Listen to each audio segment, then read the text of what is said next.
You're listening to the Sean Dillingham podcast. Well, here it is, episode one, and I can't think of any other actor that was available that would do this show, but Greg LUTZ is here, and I couldn't be more thrilled. Greg, you look fantastic. Well, thank you. I feel fantastic, and I think that's because my picture's next to you, and that's always an amazing fit. I think That's how it should be. And people aren't going to see this video. It's a podcast. They're only going to hear it. And let me describe the picture that I get to see, because you folks don't get the benefit of this, but I'm looking at a man who's wearing probably 3 to 5 pounds of polyester, a shirt that you could probably fly with because the collar is going way beyond the natural borders, and a red leather porn couch. Listen, Greg, if we were casting a porn, I'm telling you, you would get the lead in it. wow, wow. I appreciate that. Because you certainly don't want to get the behind. If you're getting the lead in a porno, you don't want to be the behind, which would be the opposite, right? Yes. Now, let me ask you this, because I thought for years it was Greg LUTZ, LUTZ, Greg LUTZ.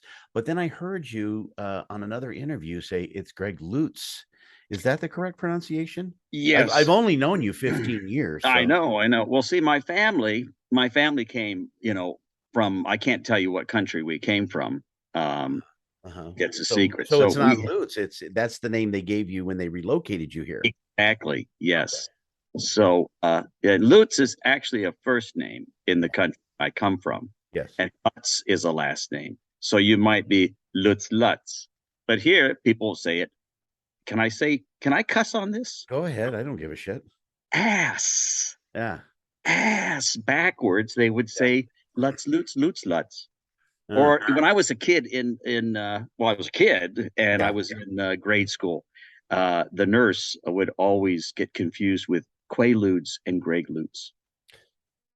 Like Costanza and Can't Stand You. Yeah, absolutely. And now, what is that LUTZ? Is that German? That's German, right? That's German. One of the Romance languages. That's true. Yes, and in English is a Germanic language, which can get confusing. And you do know that's one of the Romance languages, right? I know it is. Yes, that's why I have polyester on today, because of the romance to bring it about.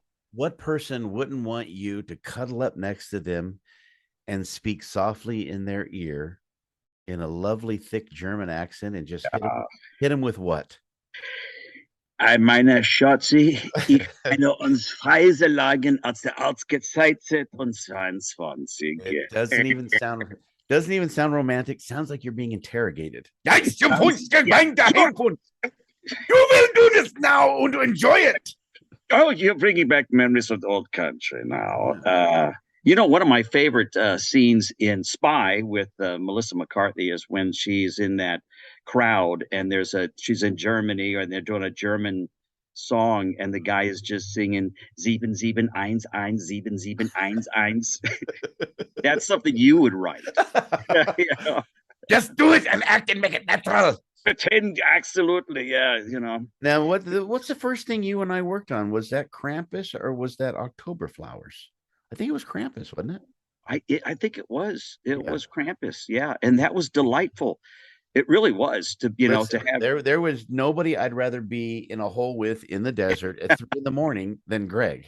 It was, we had a blast for a while. I mean, we ate. I think the pizza was like 9 days old. Sure. And that probably fermented or something. But yeah, that was a fun time, kind of hanging out in like a man cave, but horizontally. Yeah, it was fun because your German accent was just spot on. So good. I remember watching you and I thought, man, what a good actor. He is really, really just like, it doesn't even look like a performance. It's just so natural. Well, thank you. Thank you.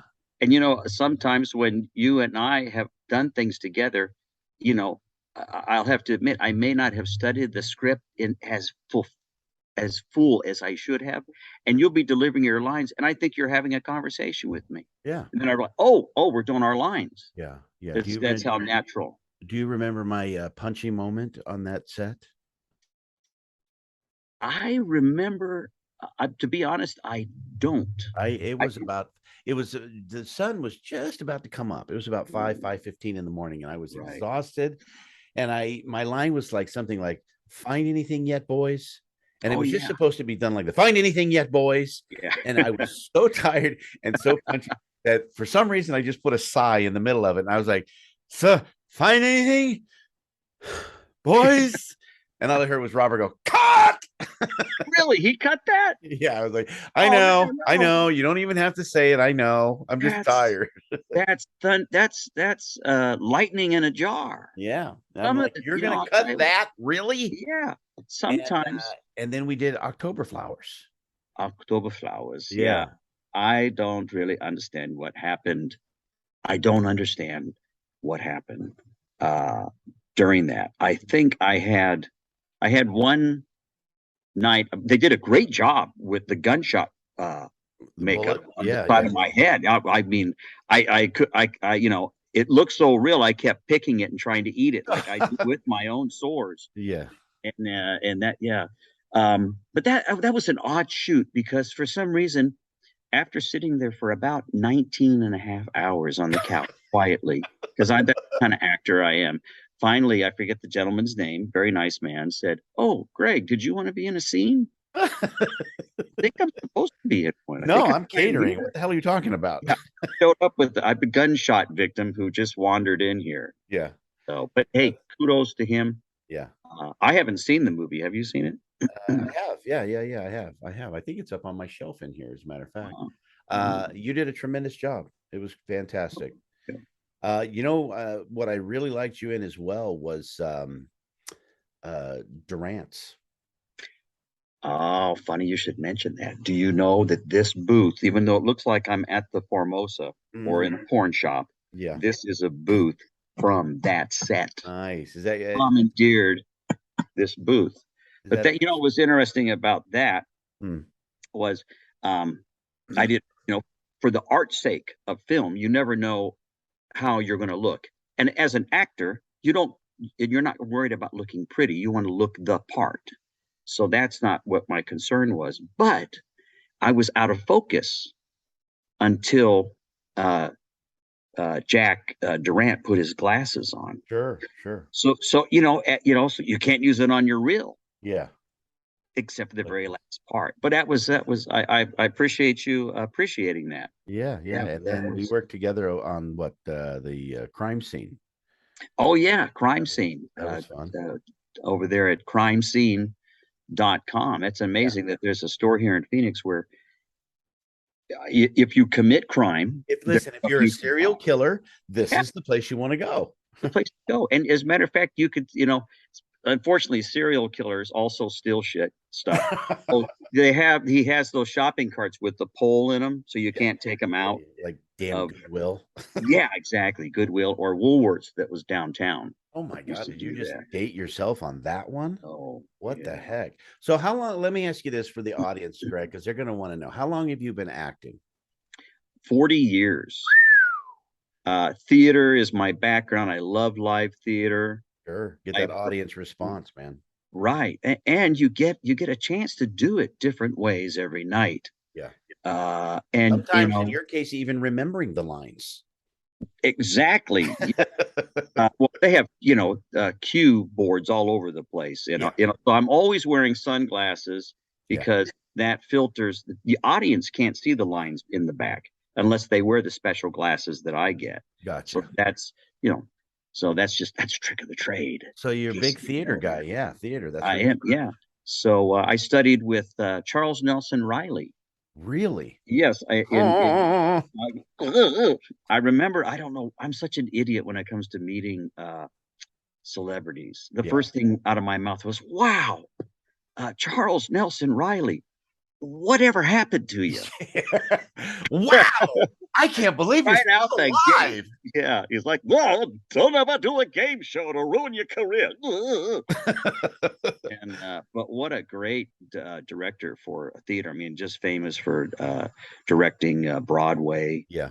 You know, I think one of the last things he did, you know, and all as we all age like a great wine. Uh-huh. Some of his Old final and bitter. Is that what you mean? Old and fermented and bitter. leaking cork. Uh-huh. He did an X-Files, and he was just brilliant in it without his toupee. Wow. So, but yeah, and that was in Los Angeles, and I studied with some other actors that you would have seen on all over the television, like they would have been on the Rockford Files or Kojak and things like that. Sure. One guy was Paul Mantee. And I remember when I walked in to audit his class in California, in Los Angeles, Mm-hmm.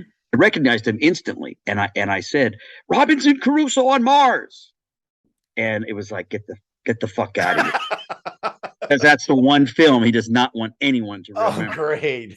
You know, and yeah, he was the lead in that, and his sidekick was a monkey, and Adam West, who played Batman, was the co-star who died right away in it. So the guy had his own movie. So just a little trivia there. Okay. And so you started making, you got an agent, you got representation, you started making your way up through what, TV, film, still doing stage? Yeah, television. I actually worked for Stars Casting out there, which was a extras and featured background. Excuse me, featured background. And of course, if they needed somebody, they would put me in there too. Nice. And of course, that's how I got Taft-Hartley. Okay. Was on a show called To Protect and to Serve. I think it was with C. Thomas Howell. And so for people listening, explain to them what a Taft-Hartley is. I know, but go ahead and for the Taft-Hartley is where you are on a union film, mm-hmm. and to drive the story through, even though you may be hired as a background artist. Mm-hmm.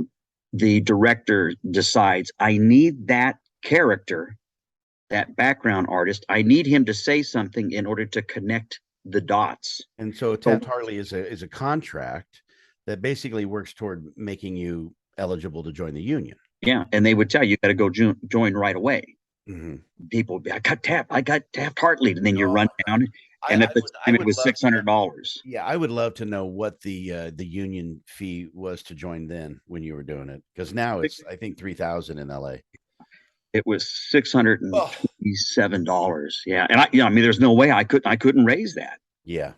I was living in Koreatown off of Fifth Avenue in Kenmore. Sure, I know where that's at. Yeah, that's right downtown.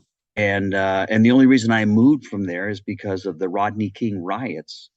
I had been DJing in Anaheim, California, and I DJ'd with cassette tapes, and that's another long story. Ridiculous. You are so dating yourself. Well, the only reason we did that is because the guy that owned the DJ company was so cheap. He used to go to work and he would set his stereo system to record Casey Kasem in the top 10, and he would record that, and then he would pirate that off of the radio, and then we had to use those tapes that were pirated off of the radio to DJ. Yeah. And so I came home, fell asleep for a while, woke up, the apartment was on fire because they were firebombing the place because of Rodney King. And that's when I moved to North Hollywood. You just threw cassette tape after cassette tape into a suitcase and ran. I did. North Hollywood? Yep, North Hollywood, Laurel Canyon, and Magnolia Boulevard. Now, when you think back, Greg, what do you think was there a role, maybe not stage, but a television or film that you had finally landed where you thought, well, now this is a game changer. This is going to take me in a different direction, a different level, not necessarily like, oh, that's it, I broke through, I'm rich and famous, but like one role where you're like, that's another level, and that's where I want to go. I would say that was on Remington Steele. Okay. And I was cast as an art thief, suction cups on the wall, coming in all dressed in black, and then take my hood off, close up of my face, steal the art and leave, And then I had like 2 lines. I had to call and go, the cat's in the bag, you Yeah. know, boom. Yeah. That was a game changer. After that, I then had something substantial to put on my VHS Oh demo. man. Okay. Boy, do I remember those days. Going to the Yeah, post yeah, office with yeah. 15 manila envelopes and videotapes sent out. Oh, Exactly. Yeah. And hoping that you didn't go past anything that was magnetic on the way. yeah. My Oh, big fear. that's I'm like, so I funny. can't go through anything magnetic because I want them to get this tape. And yeah, and it worked. Had Agency 2 down in San Diego was the only representation I could get at the time, Yeah. and I think they were casting for Silk Stockings, which was big. But they were shopping you. They were in San Diego, but they were shopping you in the LA market too. Exactly right. Yeah. So that's when things took off, and Yeah. yeah, it's just, and it was amazing. It was something where, you think, I don't got a chance in hell of getting this. The story of trying to get to the audition is just ridiculous. Sure. Everything from a flat tire to the taxi cab driver pulling out or pulling over and saying, get out of the cab, because somebody had jumped in the cab who stole a necklace off of a tourist on Sunset Boulevard, and he thought we were working together. Get But out! but And, the and then you just walk it and crying, and you just make it, man, like within, and you think, yeah, I'm doomed. I'm never going to get this. And then you get the call. but here you are 40 years after that start, still pushing, still pursuing that dream. What do you think it is? I can only speak for myself, which I'm not going to, but what do you think it is? What is it for you that drives you? What is it that you're like, it's still that dream, that brass ring? I want my money back. That's what drives I me. want I that want my Remington money Steel back. money. All the money I've invested for 40 years Yeah. in trying to make it. No, I mean, that is part of it, is that, well, it's the love of it to begin with. I mean, you just love it. You just love when you, especially when you get to be somebody my age and you've been doing it, you do kind of, it's like getting into a nice sports car that you own, that you love, that you yourself refurbished and put together, and you get in it and you drive. That's how acting feels for me Yeah. most of the time. Sometimes you get something that you just know, you don't know how you got it, and you're not right for it, and you can't get in the sports car. Is there something still that is it's still at the same level from when you started that you still get? I'll give you an example. For me, Sure. it's you audition for something, and then you get that call. You get a call back and you're like, "Oh." Mm. And then after that, you get the notice from your agent, and it's like it was on day one, where you're just like, "Oh, this is why I love it." Yes. I mean, It forget, is. it's set and costuming and yeah, doing the job great. But for me personally, that's still as strong and as driving as it was on day one of just when you get that call. What about for you? That is the same for me. When I get the call, there's a little bit of did this really just happen? Mm-hmm. You know, am I still got it? Yeah.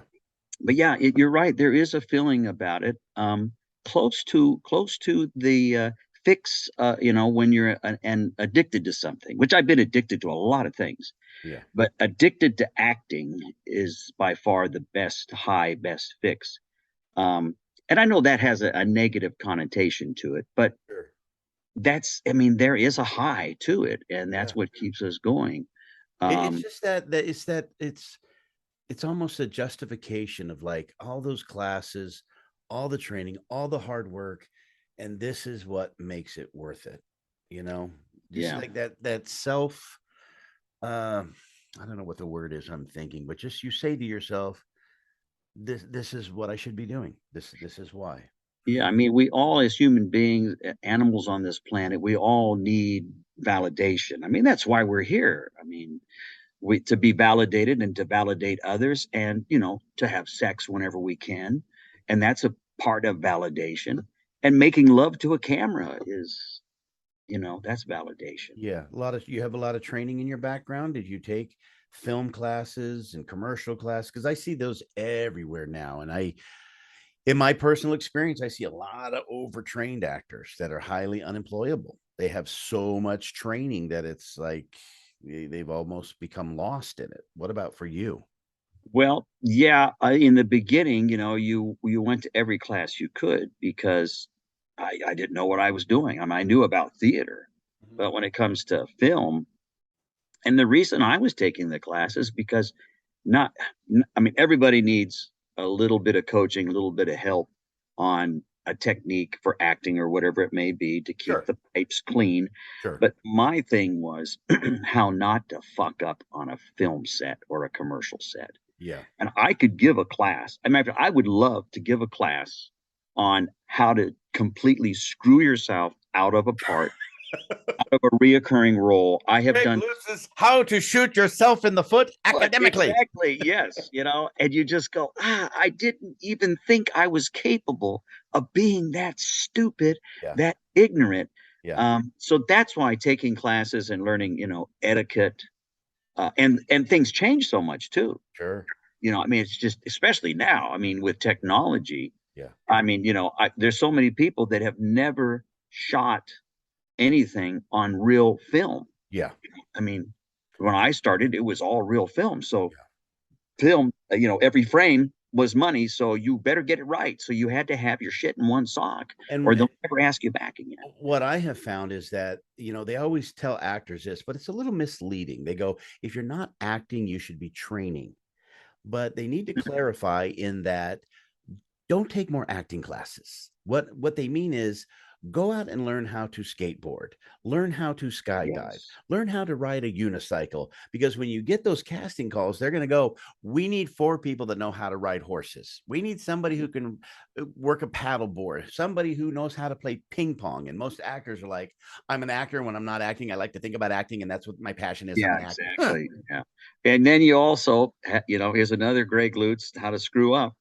Don't put something on your resume and then commit to it and say, I'll figure it out when I get to the set, Yeah. because they'll figure it out when you get to the set that you haven't figured it out when you got to the set. So what was yours? Uh, What was yours? horseback riding. I knew you were going to say, I I can mean, horseback ride. You got it. Cool. Wow, that's a big dog.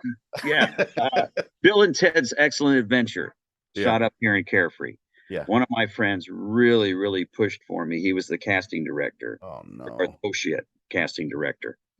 Got me in there, and finally, after many, many, many auditions, I got just a day player, under 5, and I was just ecstatic. And that was no one knew who Keanu Reeves was, Sure.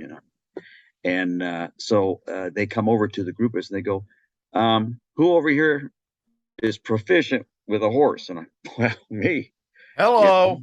that's me, and I kind of looked that way, at the You time. got a Robert I, Conrad vibe yeah, yeah, happening. I did. I looked almost identical to him. Okay, and they just said, well, when the scene happens, say your line, jump on the horse, and just carefully trot through the rest of the town because Now, we're going to when you do. say trot, sir, what do you mean? Which, yeah, I've had the trots before. Yeah. Horse. I don't think they would appreciate that. Yeah. And then they were going to do a jib, come up and do the whole town, the typical opening of a western. Sure. Very John Ford. That's exactly. So so they yell, action, background. I say my line. I try to get up on the horse. Try it again. I finally get up there, and the horse kind of takes off halfway, and I finally get up there, and then he just stops. And they're trying to call me back, like we know something is wrong. So I'm trying to get the horse to go back, and finally go like that, and the horse just jets off all the way through the studio, picks out some lights with it. But you know what I did, Sean? God. I decided I'm going to come. I want to stay in the film. So I'm going to just let the horse run free in the desert. And I'm going to go take the long way back around. Yeah. And I'm going to show up at the extra, background Yeah. table and say, hey, I'm here to do background. Yeah. So I got to work the rest of the time as a background person. And I'm sure they're still looking for that idiot. Yeah. They're like, where did that guy go? Some horse with no name. He's out in the desert somewhere. Exactly. Let me ask you this. Did you ever have a moment where it really sort of set things in motion for you. This is what I mean by this, and I'll tell you my story. When I was 22 starting this, and I'd done theater and community theater, school plays, stuff like that. But I had at 22, I had landed a regional commercial, not national, not local, but it was pretty good region, a couple of states. Can I ask where? Here? Yeah, it was in Phoenix. Oh, okay. And so I landed Taft-Hartley, and I land this commercial, and they're like, your call time's at 11. I'm like, okay. Now, prior to that, I thought, as a lot of young actors do, that as the actor, I am the most important thing on this set. I am the actor, sir. I am here. And I got there at 11, and all these giant hulking muscular men were there. They had built the sets. They had everything set up. And I walked in, and they were like, all right, look, monkey boy, we've been here since 5 this morning, and we want to go to lunch. So don't screw your lines up. And I was like, yes, sir. And I realized at that point, I am probably the least important thing here. That light has more of a purpose than me. But I'll tell you something. For me, Greg, it was good because it humbled me early on. Right. I wasn't of the thinking like, I'm the actor, I am the star, sir, I am here. I was like, I am but a small cog in a much larger machine. What about for you? Yeah, same thing with me. I remember the first time I got I guess a larger more lines than just, here's your mail, sir. Studied for it, and I had these visions. I know they were just waiting for me to show up. Mhm. Here he is. Come on over here. Oh man, how lucky are we? I mean, you're right. You get to the set, and you don't even know who you're talking to. You're trying to check in. There's shut up, sit down, do this, do that, and yeah, all you are Mhm. is a screwdriver that fits a screw. And when they're done, yeah, just you get not thrown away, but it's certainly not rock star all day long. No. Now, I'll admit that if it's a good union production and you're a day player, you will feel like a rock star. They treat you nice. I mean, we'd like to invite you to the set, Mhm. whereas, a Want lot of something to you, drink? Do you need something to eat? There's snacks over here. You want to sit here? We'll come get you. And yeah, exactly. Yeah. Do you want something for that sore uh, on your nipple there? Oh, yeah, thanks. That would be great. Yeah. They're just always accommodating. Now, I love all sorts of film and everything. But there are some productions where it's like, if I'm there and I dedicated myself to it, I'm going to stay through it. But there's been times when you're like, wow, they not only hate me, but they seem really angry. they are trying to destroy uh, what fabric, of sensibility I have left. I've been here for 18 hours, and I've got a warm bucket of water and half a bag of potato chips. And Oh no, Greg. It's on those sets. It's like, let's see, do you want the pretzels or do you want the goldfish? Sir, there's so many choices. I don't know. I know, yeah. And I love when you get the low sodium. Yeah. And I'd like to say right now to every production, stop getting LaCroix as a beverage. That bubbly, flat, tasteless soda.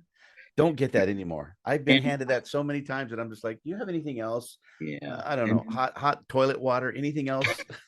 And while we're mentioning this, what is it? Hungry Howie's Pizza, or, and I'm sure the Hungry Howie's Pizza is good when it's first made. When it's fresh. Yeah, but when it shows up on the set 17 hours later. Yeah, or 17 hours before you arrived. And it's actually as hard as the cardboard box it's in. And they're like, hey, you can take a lunch break and you go there. I mean, it's funny when someone say, hey, we'd like you to get on board with us. You get an IMDb credit and it's deferred payment, and we're going to have pizza. Yeah. It's like, and deferred means what? You're going to have fucking pizza, and that's it. That's never getting paid. Means. Yeah, you're never getting paid. To me, I mean, it sounds like dropping turds in a toilet. Deferred. Yeah, but you got to get that credit. But deferred will work for you, or taking points on the back or whatever. It does work as long as the person knows what they're talking about when they Yeah. offer. There's a lot of people that are very, very, very good at what they do, and are very passionate about it, and they're just not educated. So Yeah. sometimes the deferred doesn't happen. Let me ask you this, and I'll share again with you another brief story. Was there a moment in your acting endeavors that you were like, wow, that's how I want to be? Because for my moment was this. I was in this film on the road. All these big names: Steve Buscemi, Viggo Mortensen, Kristen Stewart, Kirsten Dunst, you name it, they were in it. And then, of course, me, which I don't want to brag, but I was in it on the road. It's on IMDb. Anyway, it doesn't matter. So my moment was I auditioned with this director, Walter Salles, Brazilian director, three times, finally got cast. And I showed up my first day of filming, and I'm sitting in in literally a warehouse, and I'm in the makeup chair, have my wardrobe. There's 100 extras, background actors, in this building, and I'm sitting in the makeup chair, and I see the door open, and here comes the director, Walter Salles, flanked by a person on each side, and he walks in and he looks around and he sees me, and he gets a big smile on his face, makes a beeline, walks right over to me, extends his hand, shakes my hand, and goes, Sean, thank you so much for doing my movie. It's so good to see you. And he walked away, and I was like, wow, that's how I want to be. Because this guy could have walked up to me and went like, and you're playing who? Let's go. But to make everybody feel like, and that's really, for me, very important. When you're on a set, we're all here on the same level. Yeah, exactly. There's no hierarchy, and I don't like working with, I don't want to say directors or producers, but anybody who thinks my time is valuable and yours aren't. Yours is not important. It's a team effort, and he made me feel that way, that he's working with these huge movie actors, right? And I'm nothing. And this guy makes a beeline to make me feel welcome. You ever had a moment like that? Yes, I have. And what that is that's a director or producer, whoever, that realizes that if everyone's happy, he doesn't have to work as hard, to get everything to work. Everybody's relaxed. So that's very, and he's probably a person that just likes people, and actors and stuff. But I would say, just recently, I can't say what the television series is. You know how we're not supposed to say anything on media, but it was a situation where, and I this was my biggest fear, is that I'm going to send in a self tape of me crying. And of course, I'm jamming onions and cucumbers in my eyes and everything else. And then I turn the camera on, and then you just see it. And it's just, wow, this guy's good. And then you get cast. And you're like, I don't think they're going to let me jam shit up my ass. I'm all out of onions. I'm going to do, And so what's funny also is that I had an audition. It was for Hangman. And it was a movie that Al Pacino was doing. And I had auditioned for a scene with Al Pacino. Wow.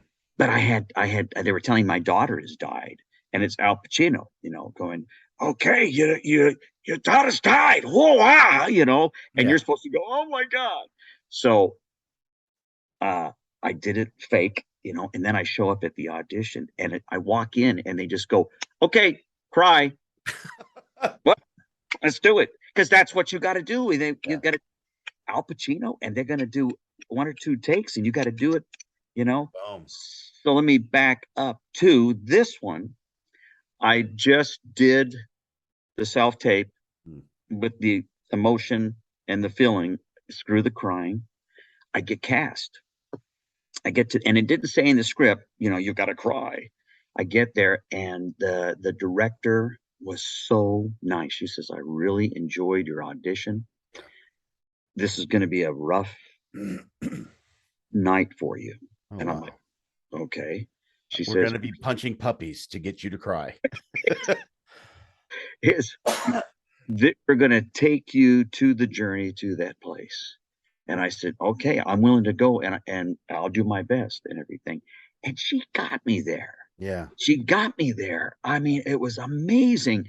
Just, so that was really, and I'm sure a lot of actors have that fear of, I got to cry. it's nothing worse than fake crying or, anyway, that was a moment where I loved your audition. I'm here for you. This is what we need. And this is how we're going to do it. Don't worry. Don't freak your. And that was one of those moments where I felt like we had been friends for years. Yeah. So, yeah. Well, we're about wrapped up here. Let me ask you this. You got the next couple of minutes. It's all you. Advice to new actors, advice to maybe people who have been acting for years. If you had their ear, what's the best advice you could give them in pursuing what we call an acting career? Number one, don't lie. Don't lie on your resume. Don't lie to production. And the reason I'm saying this is because in the beginning, that's what I did. They was, are you available on the 6th or the 9th? Well, no, I'm not. But yes, I am. And then what happens is you screw up everybody. And if you would have just been honest, they may have even said, well, let's see if we can reschedule this around you instead of you lying. And that happened to me where I realized I lied, and they would have done when they found out that I was lying. They're like, well, he's got no credibility. So the other thing is don't worry about what you look like or sound like. I work with actors like, this is my best side. Always use my best side. And no, I do not. I have to look pretty all the time. And it's like, yeah, but you're playing a homeless woman who just jammed a coat hanger up her, to have an abortion. You can't look pretty there, Yeah. So that's a mistake. A lot of people like you've got to embrace the fact that you're an actor and that you may not be a leading person. Also, another thing is headshots. Don't go to the mall and get the glamour shots. The other thing is, if you know for a fact, and when you're a young actor, you may not know this, but maybe you're not the prettiest guy. Like say Steve Buscemi, phenomenal actor. But in the beginning, I'll bet they weren't hoping that he would be on All My Children or Days of Our Lives, Right. When you do headshots, do yourself a favor and make it you on your best day. Don't put tons of makeup on. Don't put contacts in. And you can also heighten yourself to where your agent or the casting director says, I can't use this guy as a character actor. He looks like a leading man, but he's got no credit. So you lose out. So, and then just be honest with yourself and know why you're in it. So beautiful.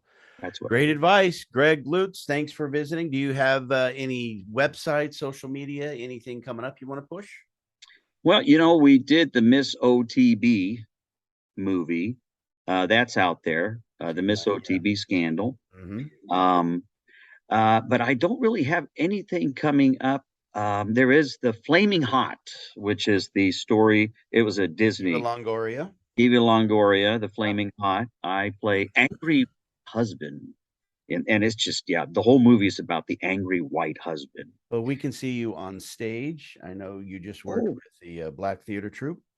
I did. I did. And social media, Facebook, all that. We can find you everywhere on IMDb. Come see Ideation. Come see I'm directing Ideation down at the Herberger, and look it up. That you got to come. It's opens the 9th of September. Bring me a Cinnabon. Greg Lutz, LUTZ. Find him, follow him. You will love him. He's a tremendous actor and a good friend. Greg, thanks for being here, buddy. Thank you, Sean. You're a rock star, buddy. All right, buddy. See you soon. Bye-bye. Take care. Thank you for listening to the Sean Dillingham podcast. For more information or questions, you can always visit www.seandillingham.com.